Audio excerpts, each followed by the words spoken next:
수보리야, 항아 가운데 있는 모래수와 같이 그렇게 많은 항아가 있다면 너는 어떻게 생각하느냐? 그래요. 여기에서 항아사라고 하는 거는 우리 묘법화경에도 많이 나오죠? 항아사, 그죠? 항상하는 모래알 같이 많은 은하의 별들 같이라고 표현을 할 때 항아사라고 표현을 하죠?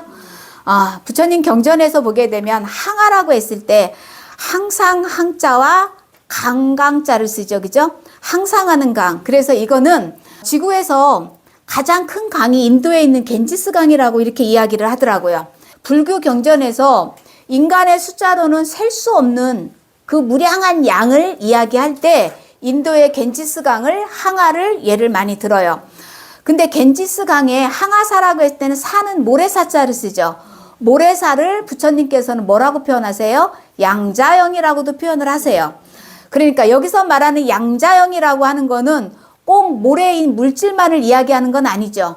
별을 이야기할 때 별도 표면이 있고 핵이 있듯이, 그죠? 그래서 여기에서 항아라고 한 거는 인도의 겐지스강을 이야기를 하고, 항아사라고 했을 때는 인도 겐지스강에 있는 모래알 숫자를 이야기하는 거다. 그 다음에 볼게요. 수보리가 아뢰었다. 매우 많사옵니다. 세존이시여. 다만 모든 항아만 하여도 수없이 많사온데 하물며 그 모래이겠습니까? 라고 이야기를 해요. 이건 무슨 얘기냐면 인도의 겐지스강에 이 밀가루같이 고운 이 모래를 수를 헤아릴 수가 있어요, 없어요?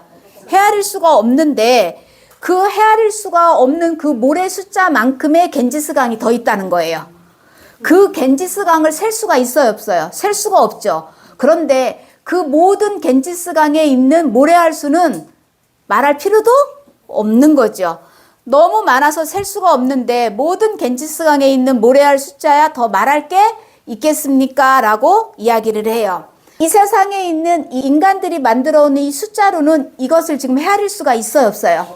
헤아릴 수가 없어요. 이런 것을 부처님 경전에서는 뭐라고 그래요? 무량수라고 그러고 또 아승지라고 표현을 하고 또 항아사라고 이렇게 표현을 하죠. 그래 경전마다 이렇게 다르게 하는데 미륵 부처님께서는 묘법화경에 이걸 한글경으로 항상하는 모래알같이 많은 은하의 별들같이 이렇게 표현을 하신단 말이에요. 그 다음 본문을 볼게요. 수보리야, 내가 지금 진실한 말로 너에게 말하노니 어떤 착한 남자 착한 여인이 있어서 항아 모래수와 같은 삼천대천 세계를 칠보로 가득 채워 보시했다면 그 얻은 복이 많겠느냐 많지 않겠느냐 그래요. 미륵 부처님께서는 이 삼천대천 세계를 선천우주로 말씀을 하고 계세요. 우리 보살도 우주관해법 공부를 하시는 우리 보살님들은 삼천대천 세계 하면 다 아시죠? 삼천세계는 뭐예요? 천이삼, 인이삼, 지이삼 우주를 이야기하고 대천세계라고 하는 것은 뭐예요? 저 상천궁에서 선천우주 통틀어서 다 합친 걸 이야기를 하죠. 여기서 말씀하시는 거는 뭐냐면 겐지스강이 있고 겐지스강 안에 모래가 있다 그랬죠. 그 모래수만큼의 겐지스강이 있다는 거예요. 그 겐지스강의 그 모래 헤아릴 수가 없는 거죠. 그러니까 삼천대천 세계를 그렇게 지금 비유를 한 거예요.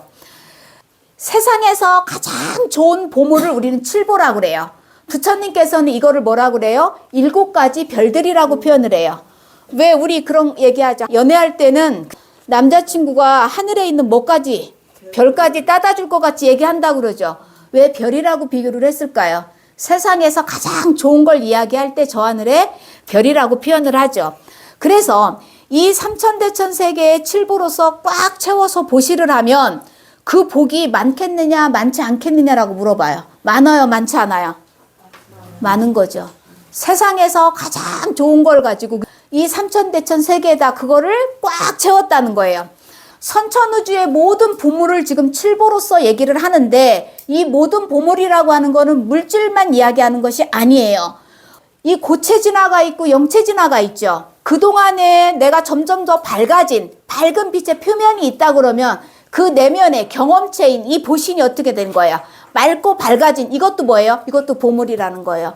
그걸 통틀어서 삼천대천 세계에 가득 채워서 보시를 했는데 그 복이 많아요, 많지 않아요? 그러니까 수보리가 아뢰었다. 매우 많사옵니다. 세존이시여 그래요. 그러니까 부처님께서 뭐라고 말씀하시냐면 부처님께서 수보리에게 이르시되 어떤 착한 남자, 착한 여인이 이 금강경 가운데 사국의 등만이라도 배우고 닦아서 다른 사람을 위해서 해설하는 데 이르면 그 복덕은 앞의 복덕보다 더 훌륭하다 그래요. 이거 뭐야? 수행복을 지금 이야기하는 거죠? 내가 부처님의 많은 경전 중에서 한 구절이라도 내가 그것을 배워서 잊어버리지 않고 간직했다가 누군가에게 그걸 이야기해주는 그 복이 삼천대천 세계에 그죠? 세상에서 가장 좋은 보물을 가득 채운 복보다 뭐하다는 거예요? 더 뛰어나다는 거를 부처님께서 지금 말씀해주고 계셔요. 그러면 이거를 잘못 이해하게 되면 세간에서 우리가 물질로 보시를 하는 거, 복을 쌓는 거는 복이 아니다라고 생각할 수도 있다는 거예요. 그게 아니라는 거죠. 무슨 말이냐? 이것은 세간에서의 복은 큰 복이지만 그거는 사라지는 복이다 그 얘기예요.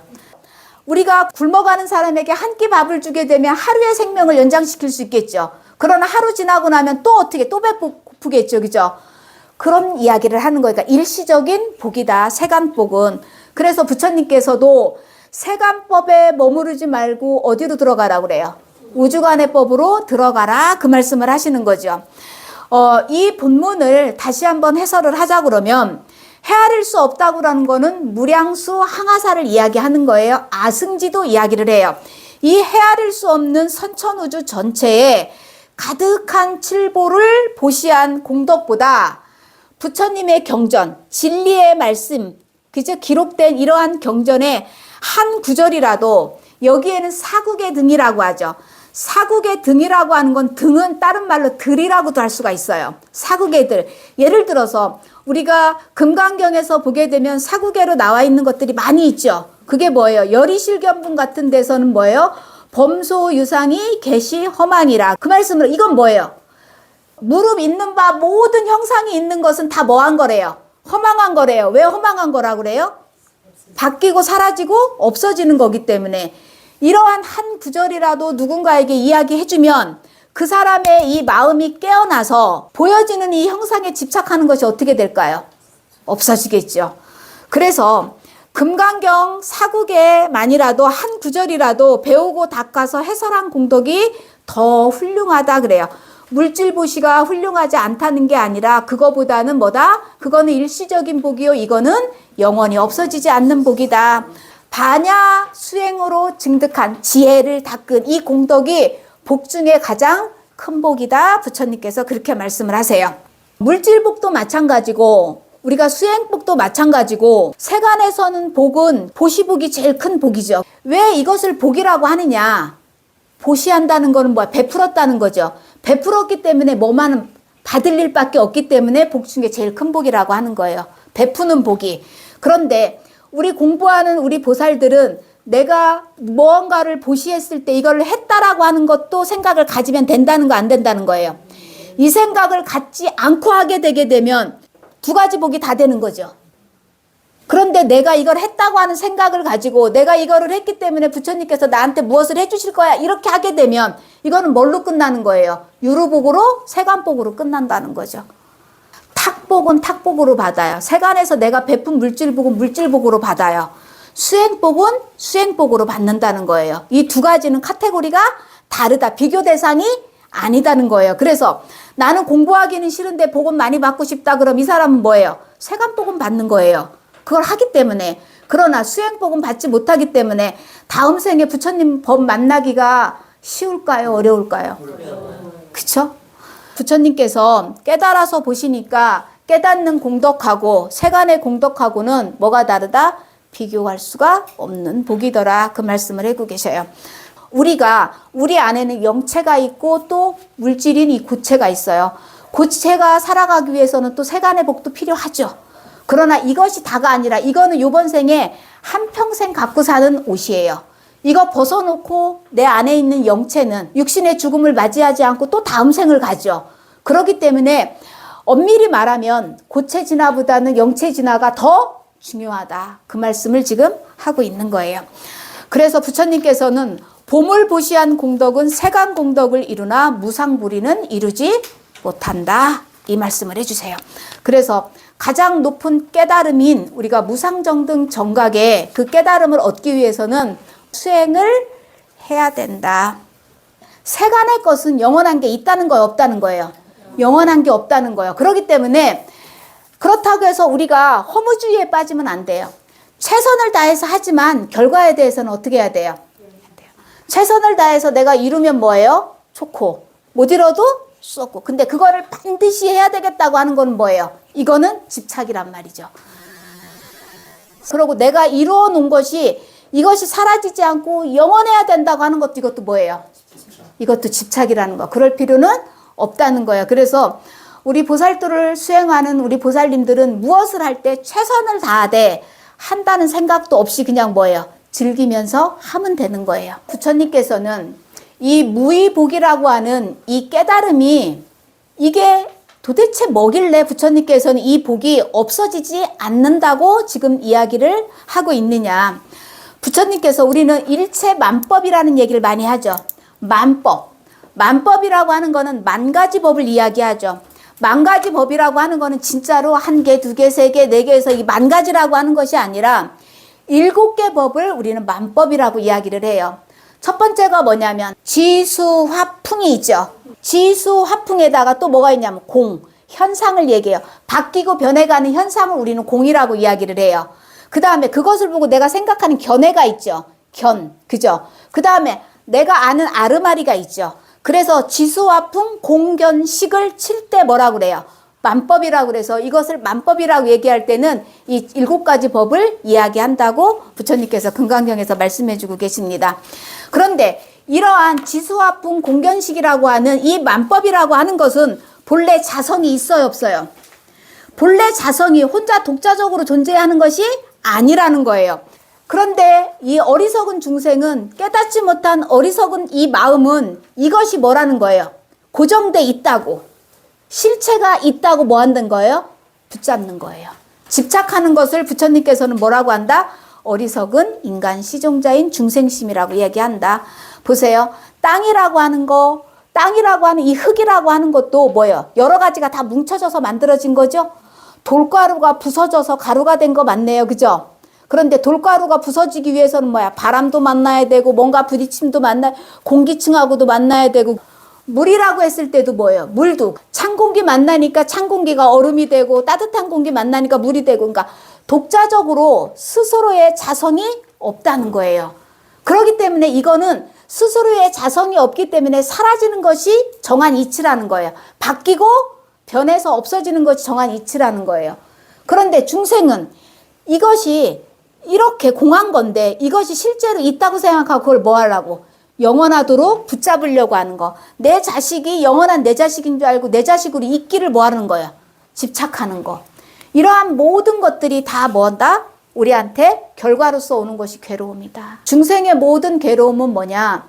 영원하지 않는 것을 영원하다로, 영원하기를 바라는 마음, 붙잡는 마음, 그 마음에서 뭐가 온다? 괴로움이 온다. 부처님께서 그렇게 말씀해주고 계십니다. 보여지는 모든 것들, 바뀌고 변해가는 모든 현상들을 내가 따라가고 그것을 붙잡으려고 하면 된다, 안 된다? 왜 안 된다? 남는 게 있어요, 없어요? 붙잡았는데 어떻게 돼요? 해봐놨죠. 우리 지난 날을 한번 이렇게 돌아보면 10대, 20대, 30대, 40대, 50대를 한번 이렇게 둘러봐요. 정말 매 순간 우리 최선을 다해서 열심히 살았죠. 그죠? 무언가를 했고, 그죠? 가만히 있지는 않았어요. 늘 뭐든지 했어요. 근데 돌아보니까 우리가 이뤄놓은 것이 지금도 그대로 있어요. 하나도 없어요. 지금 있는 건 뭐예요? 늙은 몸하고 이 마음만 있는 거죠. 하나도 없죠. 그런데 우리는 매 순간 뭐 했어요? 열심히 했어요. 근데 그러한 것들이 항상함이 없이 다 사라지는 것들을 위해서 우리는 지금 뭐 한 거예요? 열심히 한 거죠. 오늘 이러한 법문을 듣고 우리가 이제 생활 패턴이 조금 바뀌어야 되겠죠. 뭐를 알아야 되느냐? 영원한 것과 영원하지 않는 것을 우리가 뭐 할 줄 알아야 돼요? 알아차릴 수가 있어야 돼요. 그래서 영원한 것은 계속 어떻게 해야 돼요? 더 맑고 밝혀야 되는 거고, 영원하지 않는 것은 붙잡지 말아야 되는 거다. 그래서 부처님께서는 세간 것은 본래 한 물건도 없다라고 표현을 하세요. 왜 한 물건도 없다? 고정돼 있는 게 없기 때문에. 바뀌고 변해가기 때문에. 그죠? 이게 이슬이라고 하고 붙잡으려고 그랬더니 했더니까 이게 싹 없어져 버렸어요. 그래서 아, 이게 이슬이다라고 했더니 뭐가 됐어요? 해가 떠 이것도 어떻게 없어져 버렸어요. 저녁이 되니까 다시 이게 어디서 왔는지 또 차가운 공기를 만나니까 또 이게 내려오네요. 아침이 돼서 더 새벽에 찬 공기가 되니까 갔더니 또 얼음으로 바뀌어 있네요. 얼음이라고 붙잡았더니 이거 얼음이 있어 없어요? 물이라고 붙잡았더니 물이 있어요 없어요?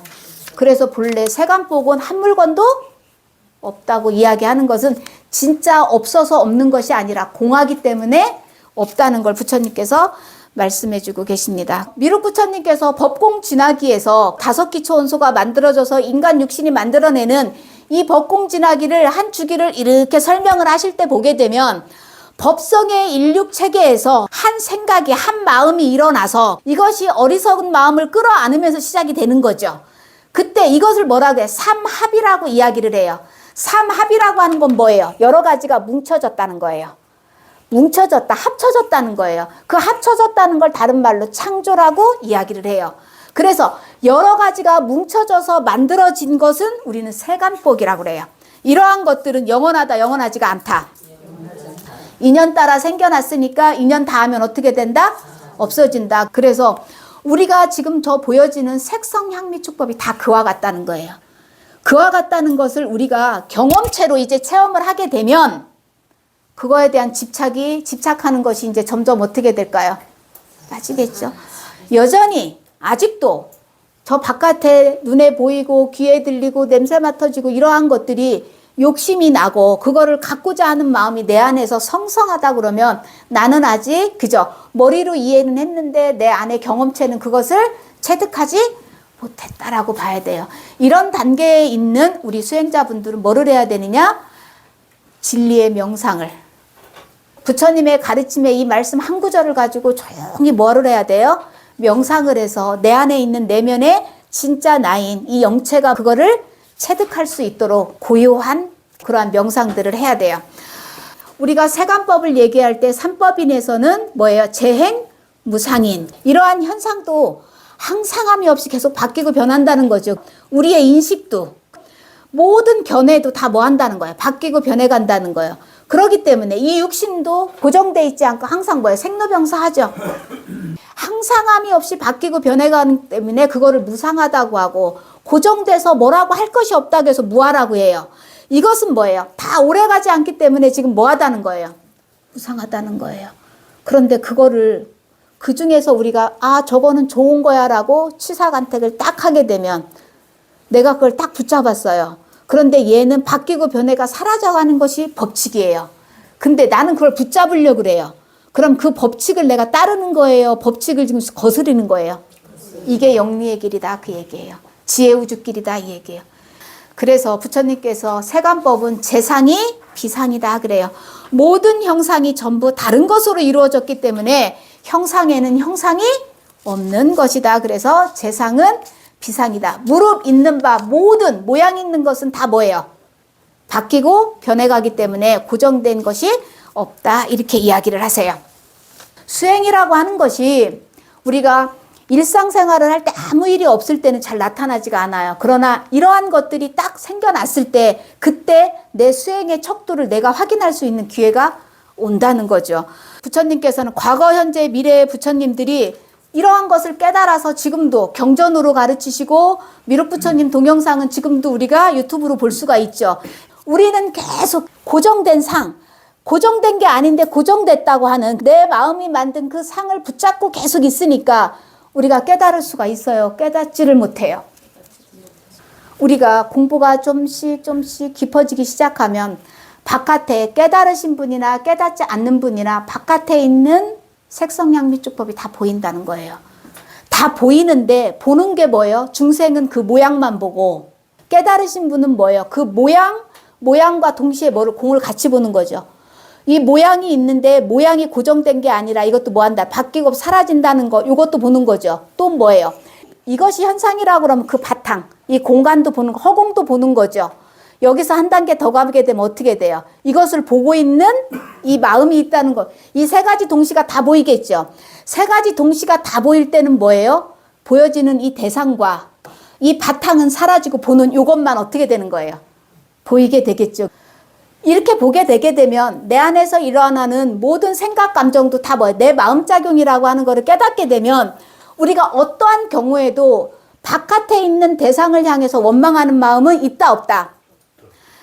여전히 나한테 일어나는 이런 일들이, 이러한 것들이 내가 원인을 저 바깥에서 찾고 있다고 한다 그러면 나는 수행을 더 해야 된다는 거죠. 그래서 부처님께서는 물건을 볼 때 뭐 하지 마라. 거기에 쫓아가지 말고 가만히 뭐 하라는 거예요. 내 마음을 딱 수답하라는 거야. 파식망상, 필부도 그러죠. 망상을 마침내는 시라는 건 뭐예요? 지관하라는 거예요. 멈춰서서 보라는 거예요. 실체를. 그러면 이 문제가 저 바깥에서 온 것이냐? 내 마음에서 오는 것이냐? 생겨나는 것은 우리가 무생법인이라고 배웠죠. 무생, 그죠? 무생이라고 하는 거는 뭐냐면 생긴 게 아니라는 거예요. 이 컵이 여기 있잖아요. 이 컵이 본래 컵이 생긴 게 아니라는 거죠. 이 컵은 뭘로 만들어진 거예요? 흙도 뭉쳐져 있고 물도 뭉쳐져 있고 여기에 그죠? 솜씨 모양 다 뭉쳐져서 이게 그죠? 그러니까 이건 생긴 게 아니라는 거예요. 뭉쳐진 거라는 거예요. 일시적으로 또 없어지는 거죠. 생긴 게 없다는 거예요. 본래 생겨난 것이 없다는 거. 이걸 뭐야? 무생이라고 이야기를 해요. 본래 생겨난 것이 없다. 무생법을 이야기하는 거예요. 그것은 다른 말로 독자적인 컵이라고 하는 독자적인 실체가 없다는 거. 여러 가지가 뭉쳐서 만들어져 있다. 예, 그래서 이러한 것들은 다 인연이 화합하게 돼서 일시적으로 나타났다. 인연 닿으면 어떻게 된다? 이것이 영원한 거면 딱 떨어뜨려도 안 깨져야 되잖아요. 그러니까 인연 따라 이건 또 어떻게 돼요? 이 모양도 없어지죠. 이 담는 기능도 깨지는 순간 담는 기능이 없어지죠. 여기에 무언가를 담을 수 없다 그러면 이건 그릇으로서의 쓰임새가 없는 거기 때문에 컵이라고 이름을 붙이지를 않는 거죠.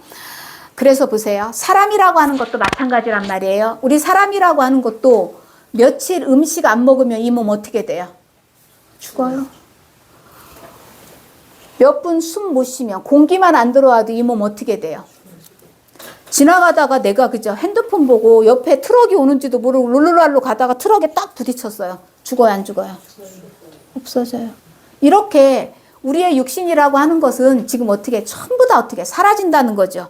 늙고 병들어서도 어떻게 돼요? 자연사도 하죠. 이게 왜 이렇게 된 거예요? 본래 생겨난 것은 다 어떻게 돼? 죽게 생겨 먹었기 때문에 그래요. 이게 법칙이란 말이에요.